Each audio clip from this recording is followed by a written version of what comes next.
और आज गरीबों को रोजगार का हक देने वाली मनरेगा योजना के 10 साल पूरे हो गए हैं। आपको बता दें, दिल्ली में मोदी सरकार ने जश्न मनाया ही, साथ ही कांग्रेस उपाध्यक्ष राहुल गांधी की हम बात कर रहे हैं, वो आंध्र प्रदेश के अनंतपुर पहुंचे, जहां 10 साल पहले मनरेगा इस योजना की शुरुआत की गई थी। और 10 साल बाद मोदी सरकार मनरेगा को मजबूत बनाने में जुटी हुई है, लेकिन इस बहाने कांग्रेस और बीजेपी अब आमने सामने आ गई हैं। दरअसल याद होगा आपको, ये वही योजना है जिसे पीएम मोदी ने पिछले साल कांग्रेस की विफलताओं का स्मारक बता दिया था।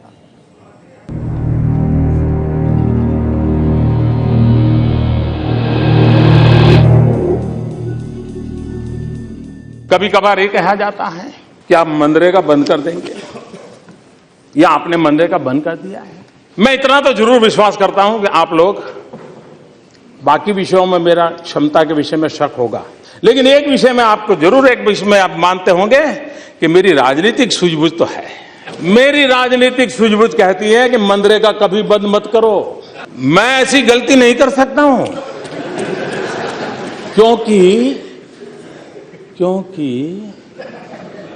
मनरेगा आपकी विफलताओं का जीता जागता स्मारक है। आजादी के 60 साल के बाद आपको लोगों को गड्ढे खोदने के लिए भेजना पड़ा।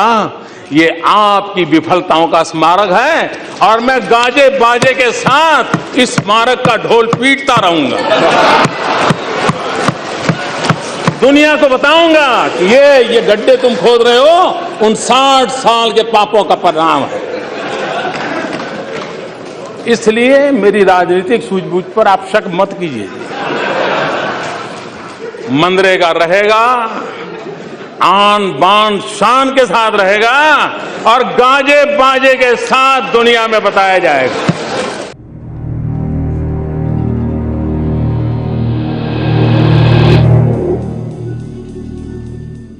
मैंने संसद में भी, संसद के बाहर भी कई बार ये अटकलें सुनी कि क्या मनरेगा में दी जाने वाली धनराशि कम कर दी जाएगी या इस योजना को समाप्त किया जाएगा, कोई और योजना लाई जाएगी। लेकिन नई सरकार ने केवल योजना को आगे ही नहीं बढ़ाया, लेकिन इस योजना के तहत दी जाने वाली जो धन संख्या थी उसमें भी वृद्धि की। शायद ये पहला वर्ष होगा जिसमें जो 34-35 हजार करोड़ रुपया दिया गया था वो केवल पूरा खर्च ही नहीं हुआ, उसके अतिरिक्त मनरेगा में शायद कुछ और साधन भी दे दिए जाए।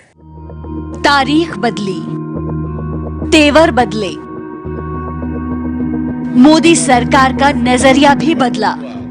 1 साल पहले प्रधानमंत्री नरेंद्र मोदी जिस मनरेगा को कांग्रेस की विफलताओं का स्मारक बता रहे थे, अब मोदी सरकार उसी के 10 साल पूरे होने का जश्न मना रही है। मुझे ये कहते हुए खुशी है कि केवल ये पहला वर्ष होगा जिसमें विकास कार्यों के लिए जो साधन रखे गए होंगे उनमें एक भी पैसे की कटौती नहीं होगी और जो प्रावधान किया गया था उससे अधिक खर्चा होगा। वित्त मंत्री दिल्ली में तो मनरेगा शुरू करने वाला कांग्रेस नेतृत्व आंध्र प्रदेश के अनंतपुर में मौजूद था, जहां 10 साल पहले यूपीए सरकार में तत्कालीन पीएम मनमोहन सिंह और सोनिया गांधी ने मनरेगा योजना को हरी झंडी दिखाई थी। गरीब व्यक्ति को समझ आ गई बात, किसान को आ गई, यूएन को आ गई, वर्ल्ड बैंक को आ गया, मगर हिंदुस्तान के प्रधानमंत्री को यह बात नहीं समझ आई। कहते हैं मैं मनरेगा बंद नहीं करना चाहता हूं क्योंकि ये कांग्रेस पार्टी के बेकार प्रोग्रामों का निशान है। ये तस्वीरें भूले नहीं होंगे आप, जब मनरेगा मजदूरों के बीच खुद भी मजदूरी करते दिखे थे राहुल गांधी। चुनावी रैलियों में भी राहुल ने मनरेगा का खूब ढोल पीटा था। हमने मनरेगा दिया, आपको पूरे देश को दिया कि भाई गांव में रोजगार नहीं मिलता, गारंटी करके हमने दिया कि भैया जिसको भी रोजगार चाहिए लो। यूपीए सरकार गई, मोदी सरकार आई। पहले चर्चा थी कि मनरेगा योजना बंद हो जाएगी, लेकिन 10 साल बाद भी मनरेगा मजबूती से बना हुआ है, क्योंकि यूपीए के लिए रुख बदलने वाली ये योजना मोदी सरकार भी बंद नहीं कर पा रही है।